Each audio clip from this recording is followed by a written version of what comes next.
Welcome back, my friends. This is Online. My name's Steve Niemeyer, and I'm going to be hanging out with you for a little bit. We are discussing part of my life, right? And when we started this journey, it started because of a prostate cancer diagnosis. And I jumped on to another podcast and I started co-hosting that. And then I started this one because there are a lot of things that I want to share with you guys. Some of that you're going to go, oh my gosh, how goofy is this? Did that really happen? And the answer is yes. I've had a lot of really weird things go on in my life. And I thought it'd be a good idea just to share some of those with you. And you that are listening, please you share this with a friend. Let them know what I'm doing here. The goofy guy behind the mic, just telling life stories. Going to get real, going to have people involved. And if you've been paying attention and you've been waiting for this episode, this is kind of part two from what we started last week. As you can tell, still not sounding as good as I should, but we're going to get through this because I left you last time. I had just taken a job as the GM in Burlington, and I was at KKOY. Hardest decision ever to leave my morning show on talk radio and go to run a station in Burlington. But it is kind of like this radio bug bit, and I learned everything I could about running radio stations and trying to get all of this stuff figured out. So I was doing a pretty good job of getting it figured out. And I was asked by the GM, Phil McComb at KKOY, if I would like to go up there and be the GM of this station. And I said, you know what? I'd love to do that. I had to think about it. It was one of those, you know what are we going to do? Talk to the family and said, look, this is a longer drive for me to get up there, but it's a brand new, quote, startup, right? It's a station that is on the air, and we'll describe it in just a second. But we decided that we were going to go in and make all kinds of crazy changes, and so we did. So the first time I got up there, we had like an LNA or whatever with the people, which meant we could take over the station and we could make changes as long as the changes could be reversed while we waited for the FCC to approve Southeast Kansas Broadcasting buying this station in Burlington, Kansas. And so we get up there, and the town is like pretty cool, right? It's this little Kansas town, and we're cruising through it. And we get out of town. I go, where are we going? He goes, well, the radio station's in New Strong, which is just about 4 miles or 5 miles or whatever it was up the road. So we get up there, and you can see the dome on the range. And the dome on the range is actually Wolf Creek Nuclear Power Plant. And it was, I don't know, under 10 miles from where the radio station in the town sat. And so it was out there in the field, and I go, that's kind of cool. I want to check that out someday. And I do have a story when I did get to check that out, and I got to go behind the scenes because we were the radio station that would be broadcasting in the event of a nuclear situation. We'll call it that. So I get up to the radio station in New Strong, and it's this little square building and has some parking, in the deal, but it's all kind of run down. The shrubbery and stuff is totally overgrown, crazy, in the middle of a weird field. So we show up, and once you get through that shock, you walk through the door, and the guy says, hi, how you guys doing? And we're all, wow, we're doing all right. And he goes, let me show you around. And we walked around the corner, and there is a studio, and then you walk over, there's a weather station that is sitting there, and then some desks in a back room. And I said, so what are you guys doing here? What's your format right now? Because from what I've listened, I didn't say this, but there wasn't a format. It was just a hodgepodge of anything you could hear. and I'm not kidding, the Doors doing Light My Fire or People Are Strange or whatever, followed by Barbara Streisand. And that would be followed up by an Elton John, which isn't bad a leap, followed up by Tennessee Williams. It was this weird, wonky, anything goes format, and it was totally mixed up. And the guy said, well, somebody will listen to 3 or 4 songs they don't like in order to listen to the one they do. What in the hell did you just say? So his idea of radio was kind of like old school radio, but he didn't have the DJ talent to back it up. So anything goes. It's a weird washout of a stick that the people that are in town listen to only because that's all there was to listen to. Remember, this is before all of your digital choices, really. You could listen to your phone and you could go, hey, I stole this on Napster or whatever. Back in the day, LimeWire, and we were borrowing songs, and I was all, don't do it. It's, the artists, they're paying all this money to produce this music, and what you're doing is you're stealing that from them. It's like going into somebody's house and stealing a piece of art that they painted that they had on the wall for display, and you go, nah, I want this. And they go, but you have to pay for that. And you go, nah, I don't. You already paid for everything. Well, yeah, to produce it and get it done. And you just walk out with the painting. Same type of deal happened when all of these artists were trying to figure out how to do it. And the newer artists were having even more trouble because it was like, oh my gosh, I just released this and it's out now and nobody needs to buy it. It's free. And with all of the free music comes all of the viruses that went along with it, because nothing in life is free. All right. It may look like that, but there's always a price to pay somewhere. But I'm going to get back to the radio stations. So we're looking at his systems, and Phil and I were talking on the way back, and he goes, look, we're talking about moving it into town. We're going to have to find a building, blah, blah, blah, but we'd like to be part of the downtown scene. And I said, okay, whatever that is, downtown, a couple streets that have businesses. One end is a school, a nursing home, and some that stuff. You get to the other end of town and it's shops and a restaurant or two, mom and pop stuff. And there wasn't a whole lot of stuff for having Wolf Creek, because when Wolf Creek came to town, it had to be built, and it was built by a lot of people that were questionable in their moral fiber as far as what they were on when they were working. Okay, I'm just going to put it like that. I heard a lot of stories. Don't know if they're true or not. Some of them, I have a feeling, are a lot closer to the truth than just some fabricated story from a guy. But anyhow, it was a rough part of town, or a rough time rather, for the town, because of all the people that were in to build.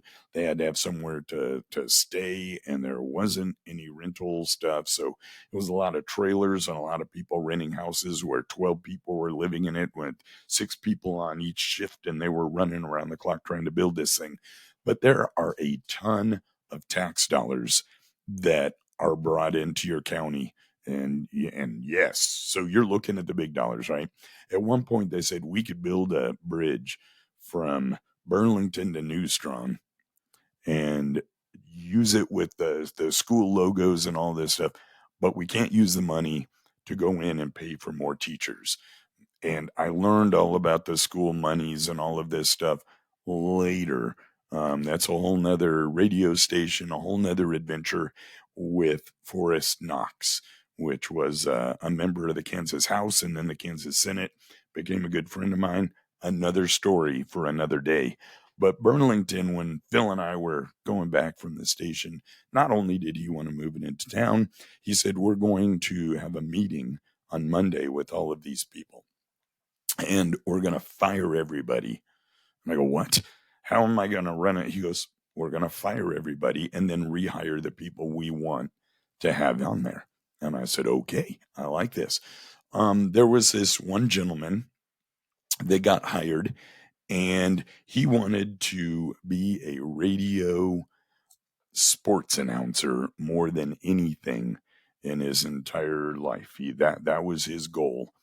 The problem is when he was hired for this radio station, he was hired off of his resume and application, not with a verbal communication / listen to my tape. This is what I do, because he was on the radio and he was calling games and he had a speech impediment, kind of like mine did. I sounded like, Bobby when he was going through all things change. Was that Bobby? It wasn't Bobby, was it? Anyhow, I know Greg didn't do it. Who was the other dude? I can't even. Here's a story. That doesn't even tell me if I go there. So Peter had his voice changing and he goes, and all things change. And that's how it is right now if I try to project. So let's get back to it. So we're going to show up on Monday and we fired everybody. And we had a big meeting and we go, you, come with us and we need to talk to you. And we left this other guy for last. And I said, you don't want him to stay here, do you? I go, I've had some conversations with a guy. I don't think he's a fit. And he said, well, we're going to see because he knows. And I go, yeah, he knows the sports equipment, but he shouldn't be on the air. I go, listen to his broadcasts, So anyhow, he ended up getting rehired for a different job. And he was there for a little bit. And I said, okay, you are a news gathering guy. You write all this stuff up. You hand it over. I hired a brand new guy, Jay Erickson. He was a KU grad. He wanted to be a sports announcer. And this guy was a classmate. Well, he was actually a couple of years after Brock Bowling, and Brock Bowling was on 1460. He is now doing collegiate stuff on ESPN2, I think. So anyhow, I followed Brock's career. Some crazy stories about what happened with Brock, but that's when I'm going to back it up, right? And talk about 1460 KKOI and all this stuff that happened there. But it was weird because this guy had a job and he was going to gather news and he was going to assist with the music selection because the music programmer wasn't there. It was me selecting from all of the stuff they had. I went in and I recategorized everything so we wouldn't hear Babs and we wouldn't hear, the blue speckled egg or whatever. We were trying to tighten the format to something that made sense. And we go, look, we're going country, right? This is what we're going to do. So all the new country, I was trying to get everything going. They had some, but they didn't have all. They just had the stuff that came off the little canary discs. And I go, there's other music out there we need to get. So I started doing this on my own and putting music in the system, training the people to do what I was trying to get them to do on the air and with their weather and the news and all of this stuff. Well, the guy that was doing the news gathering about a week and a half into this came up to me and he said, I'm going to have to stop doing the news. And I go, excuse me, that's your job. What do you mean you got to stop doing it? And he tells me that he doesn't have time with all of the music stuff that he's doing to go through and make sure every song is going to be, placed in the right. And I go, whoa. Number one, the job that you say takes too long, I can do in like a half hour. You're going to be a backup to the backup, maybe an hour if you don't get it. But I found out he was spending 3 hours, 3+ hours a day trying to manipulate these logs, and it sounded bad. And I said, just leave the music alone. Stay doing the news. I'll do the music. That'll clear up the plate. And he goes, well, I don't want to do the news. And I go, well, that's what you were hired to do. See, I offered you a job. You accepted the job. And now you're saying you don't want to do that. So what you're telling me is you quit. He goes, well, I don't want to quit. I just don't want to do what you're telling me to do. And I go, then I will fire you. I go, you just handed in a resignation to me. I'm accepting that. He goes, no, wait, I've rethought this over lunch. And I go, no, I've rethought this over lunch. And instead of trying to take the music and giving you just the news, I'm going to take it all from you and accept your resignation that you quit. On this time, I need you to sign this. And he signed it and left. 3-4 days later, I get a call, and it's, hello, Mr. Niemeyer. And I said, yes. I said, well, we need to set up a time to talk to you Tuesday at like 9:30 in the morning. We're going to have a conversation. I go, what for? Said, well, he has denied, or he is trying to get unemployment. And I go, he quit. And I told him what happened. And I said, well, he's entitled to this hearing, so we're going to have it. And it will be, the decision maker. And then you guys on the phone, you can each tell your stories, do a rebuttal, and then they'll make a decision. I said, fine. So I am ready. I have dates and times and all of the things organized. And my wife was saying, you need to calm down just a little bit because you're getting a little too crazy with all of this. And I said, well, wait a minute. I'm not crazy enough. This guy is lying, and now he's throwing me under the proverbial bus, and I don't want to be there. And so I am not putting up with this. And so I get on the phone, and I act like I've been to law school and I've done this. And so, well, excuse me, I may interject. And so I was doing this, and I stated the claim. He told his story, and I said, well, let me tell my story, and then we're going to have to look at the facts. And so I told my story of how it happened. And he said, wait, I came back after lunch and told you I didn't want to quit. And, and I said, and you offered me a different job. I said, no, I told you I would do the music, you would do the news, and it was going to happen. And it was before lunch. You told me I'm not going to do that. And you quit, refused to do your job as described, and you left. So anyhow, we get through all of this, and I'm all proud of myself. And I go, I'm saving some money. Get the results, and they said, we're going to go ahead and offer him the money. And I go, why? Don't know what happened. He lied. I had proof that he lied. He still won. And I don't know if it has something to do with his speech impediment, and I wasn't made aware of that one or what, but it didn't work.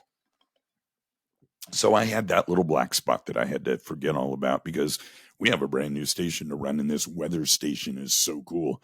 And I had to learn from Bob how to use this thing. And so we can look at a cloud bank, right? We pan the radar that is on the building, right?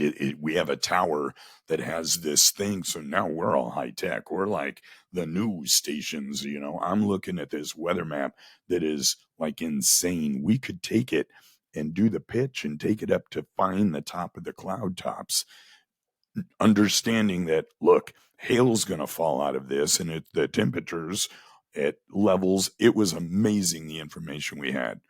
And me being a kind of a crazy little weather guy in my own right, I was floored. I had access to this equipment that was so cool, so up to date at the time. And I found out the county bought this equipment, put it in the radio station, and the radio station maintained it.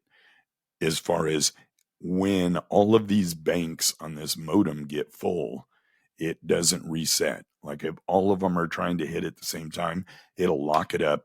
You have to physically reset this router in order for it to work. And I go, by phone? Or nope, it's a physical button, kind of like I had to deal with when I had to drive to Schnute for that 30-second button push. But the bottom line is, it was there. We had access to it. You could figure out what street was getting rained on and which direction it was going. I would say, well, you know what? 5 minutes, everybody out of Wolf Creek, you better have your umbrella when you run to the car, because raindrops going to be falling on your head, right? And we had fun. I called it the nuclear station, right? Nuclear powered KSMP. And it was cool. The only signal strong enough to penetrate the walls at Wolf Creek. You understand where I went with this, right? I'm playing along with this. I got my hand slapped. They said, you really can't say nuclear powered. And I go, do you supply power to town? And they go, well, I'm nuclear powered. And so we said, hey, that's funny. And, it went along, and they okayed it in the end. I could use that. Now, Burlington had a lot of money because of Wolf Creek. And the school was able to build their infrastructure, could be whatever it wanted to be. They could use that money for buildings. They just couldn't use it for teachers. And they had $1 million pillars in front of the elementary school, the junior, but the high school had this stadium. And when you pulled up on it, it was like way tall and it was all bricked in. It looked massive. And you get up in this thing, and when you would call a ball game, you were at the very top of this. And we would hang a banner outside the window and we would call the football games. Well, I said, all right, here we are at Little Arrowhead. It's going to be a great game tonight. It's Burlington taking on Yates Center. It's the Wildcats and the Wildcats. Are you ready for this? It's going to be wonderful stuff. And we used the Little Arrowhead as the designation for the stadium for, I don't know, probably about 3-4 months. And then I got a call. Hello, this is Billy Joe Jim Bob from the Chiefs. And I go, oh no. And yes, sir, what can I do for you? Because we were trying to get the Chiefs on this radio station, but they hadn't done anything with any of this. And he says, well, it's come to my attention that you're calling your high school stadium Little Arrowhead. Arrowhead is a trademark, blah, blah, blah. We don't want to confuse anyone thinking that it's associated with us. And I go, you don't have a high school farm league. And he goes, sir, you have to stop. This is your cease and desist phone call, so we don't have to go through the legal stuff to tell you to stop. And I go, gotcha, bud. Been through this before. We'll talk about that too. But I said, okay, I understand. So we stopped the Little Arrowhead thing. But one time, Ken Caudell, I believe, Ken and I were up there and we're going to do a game. And he goes, well, I don't know. I can call the game, but I don't know what to say in between times. And I go, I like to talk. Let's do this. So we get up there and we hang the banner out front and we're up there and people are all, hey, are you watching the weather? And they're all running around and we're just being all goofy. And we're all, weather, what? And they go, hey, we have a problem. And I go, what? What's the problem? Here we are. We're fixers. And they go, you can't fix this. We have a tornado that is heading our direction. And I go, like right now? Remember, I'm not around my fancy weather machine. So I'm all, what do we do? And they said, it is a storm that is headed our direction. Potentially has a tornado that has touched the ground 10, 15 miles outside of town, but it's coming our way. And we're all, this is not going to be good. So the sirens go off. Everybody, when the sirens went off, we looked down and there's nobody in the stands. And we're all, where did everybody go? Because we're just talking to other people about the weather. And we get back to our little booth and the wind starts blowing and it is like crazy wind. And I'm thinking we're at the top of this building. It's going to come down and we're in it and it's not going to be a pretty sight. And so I kind of got a little freaked out. And about the time we're in the middle of our freak out, the banner rips from the wall on one eye hook or whatever, or grommet, and it's like whipping around, and it flies away. It ripped the 2 top metal grommets out of this banner and just took it. And I said, this is an ugly storm. Help. So we're all down the stairs trying to get up. By the time we got down to the bottom, they go, well, the most of it is past us. It's kind of slid north. And so we're going to wait a half hour and we're going to start this thing up if we can. Let's do it. Definitely an adrenaline boost. What do you do on the backside of that one, right? You just deal with the fact that you got scared at Little Arrowhead, even though you couldn't call it that. But we had a lot of really bizarre things happen when we were up there.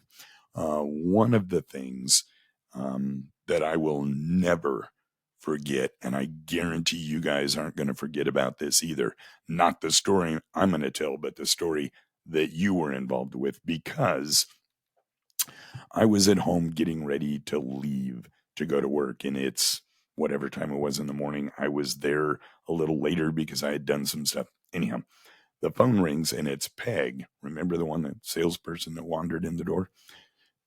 She said, Steve, are you watching TV? And I go, no. I go, what channel? And she goes, it doesn't matter. Can you guess the day? That's right. It was 9/11. And the first plane had hit the tower. And I turned the TV on, and I'm all, holy cow. How could somebody be that far off? There's like this flight thing. You can't really fly in downtown New York, right? I mean, the airports are on the outskirts type of thing, but they had a plane that was so far off its path that it smacked into a building. I go, how can you not see that building? So we're talking about this. And well, this is, and the very first reports are all, well, it didn't look like a commercial airline. It was this, and everybody was talking. Well, the second plane smacks the building. Well, by this time, I'm on the horn with the radio station, and I said, look, I've got an idea. Go into the production room, set up a cart that is going to, just call it ABC1, and set it as a 5959 cart. And I want you to start recording the live feed off of the ABC News feed. It's not going to stop. And I go, how do we do that? And I go, push button 3 on the switcher. That's going to give it the information into the board in that room. Set your levels, hit record. Because what we're going to do is we're going to record, but we're going to go live. And once this thing catches up to itself, we can start playing as the second one's recording. So in other words, we don't really care about the recording. We care about getting live information on the air, because when the second plane hit people and they said, this is terrorist, it was crazy. I was in my living room, and we had a 27-inch TV at the time. It seemed like it was crazy, but I was on the ground, and I was taking notes, and I was watching this unfold like everyone else was. And I said, put me on the phone. I want to talk.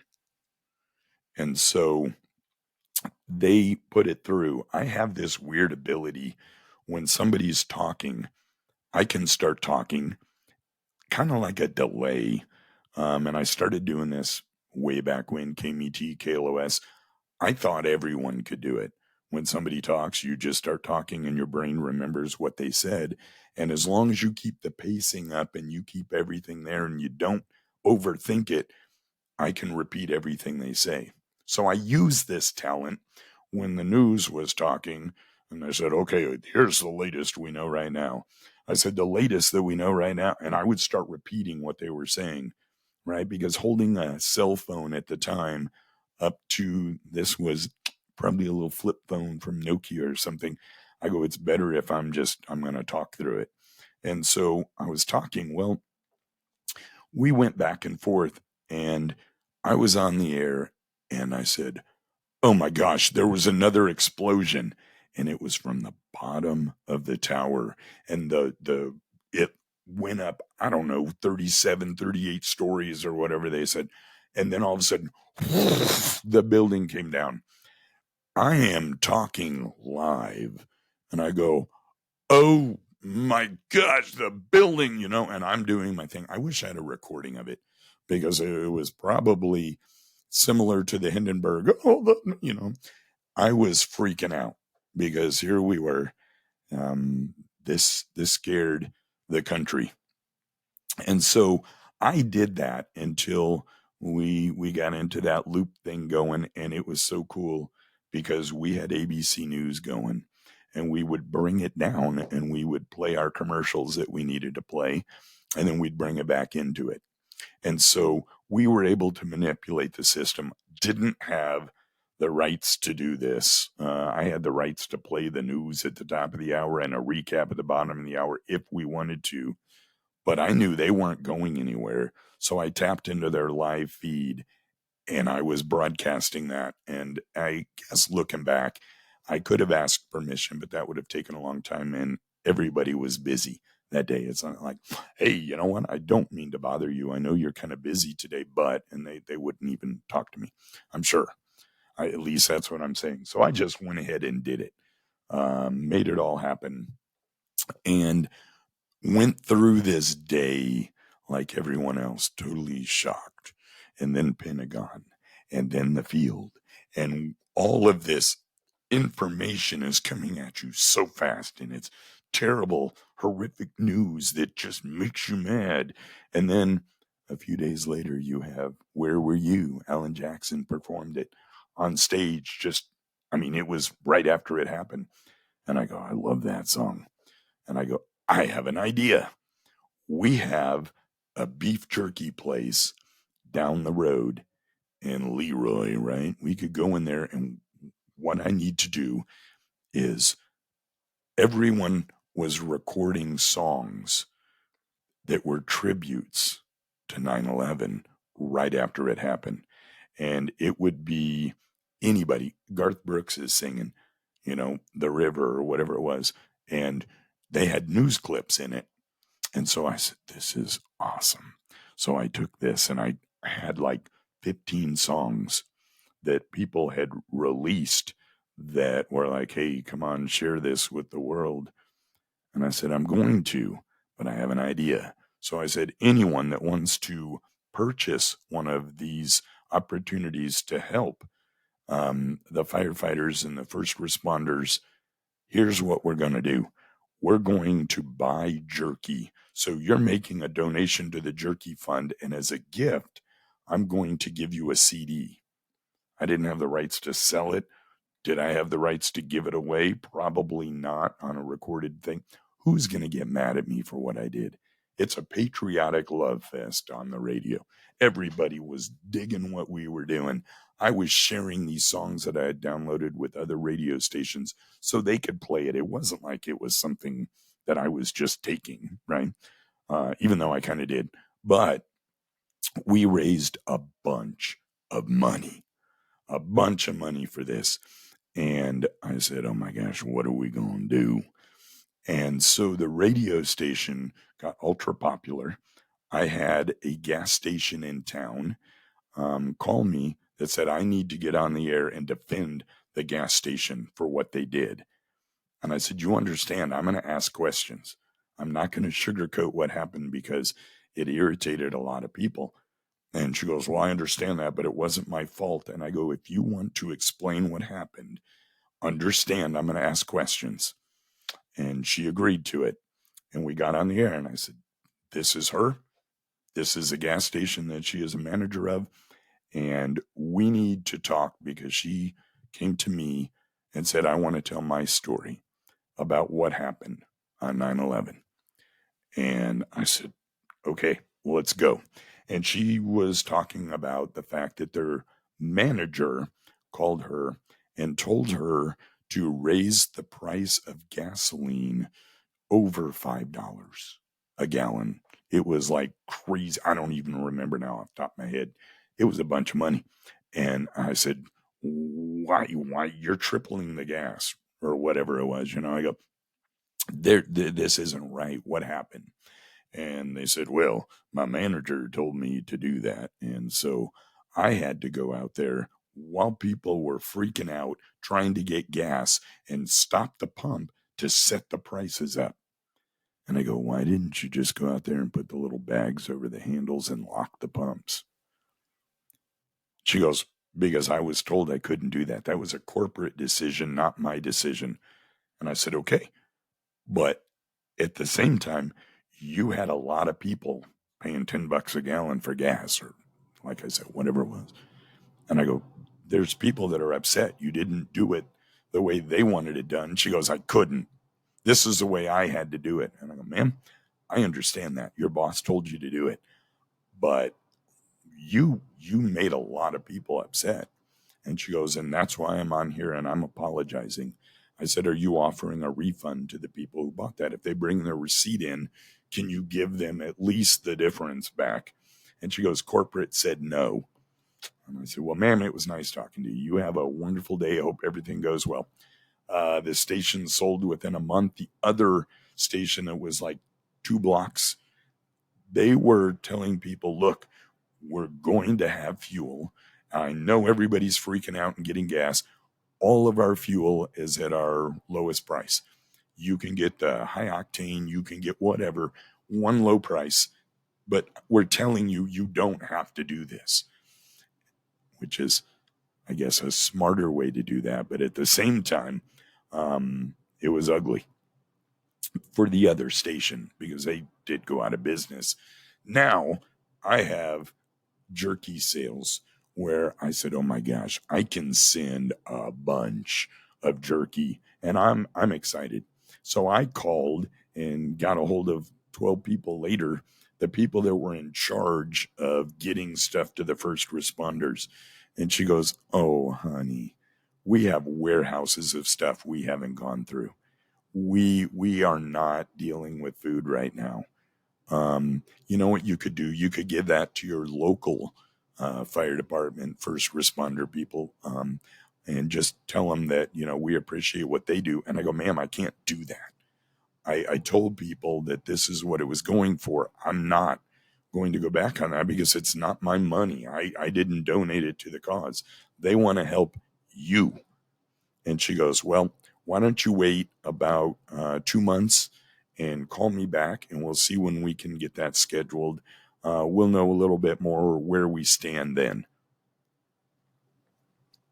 I was there, the radio station, doing my thing. I had $6,000-7,000 in sales going into the kitty every month. We were doing really, really, really well. Had other offshoots of the station, things that we were trying to help people with. And remember Phil? He called and he said, "Hey, Steve, how was your Friday?" And I go, "It's been crazy, but I think I got everything done. I'm ready for the weekend. I was about to head home." He goes, "Hey, meet me at McDonald's in Iola. I want to talk to you." And I said, "Okay." I'm thinking, a big pat on the back for having a big month of sales or because of what we were doing with the jerky stuff or whatever. I was proud of what I did with the station. Phil said, "Hey, we've got a problem." I go, "What's that?" He goes, "I think you've lost your fire for radio." I go, "What in the heck are you talking about? I am Mr. Radio Guy. I'm so fired up. This is what, we're doing. What are you talking about?" He goes, "Well, we hired a news guy on 1460 that is going to try to be the morning guy because a year and a half, 2 years, 3, whatever into this, they had been through 8 people replacing me and they kept not working out. People said, we don't like that person." And I said, "Do you want me to come back and do the morning show?" And he said, "No, the new guy is going to do it." And I said, "So what you're saying is you need my money?" And he goes, "I think you've lost your fire."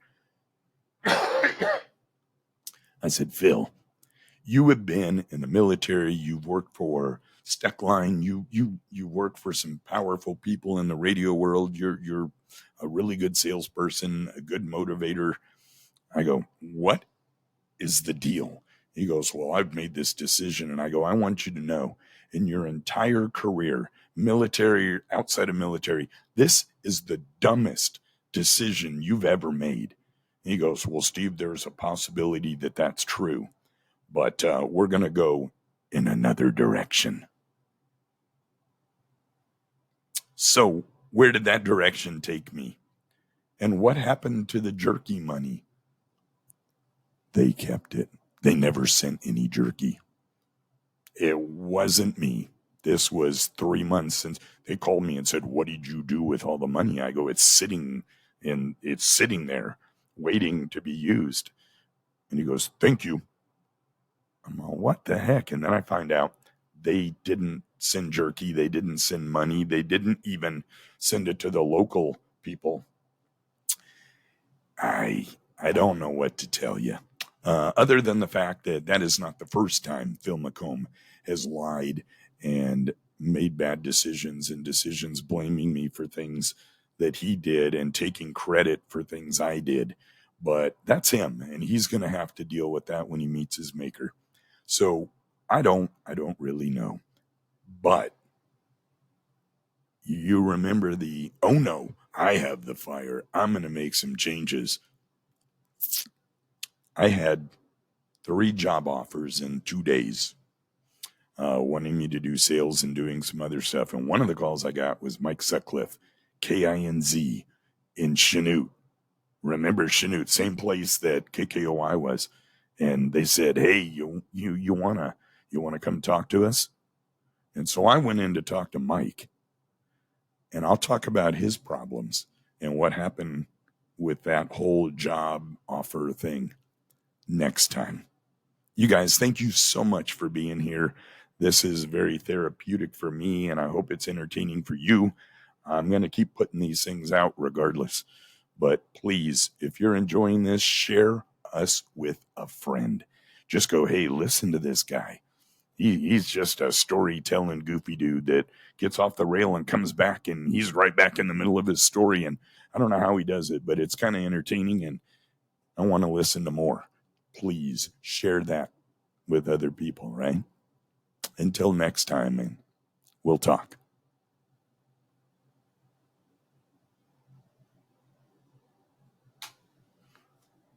And the mouse doesn't work.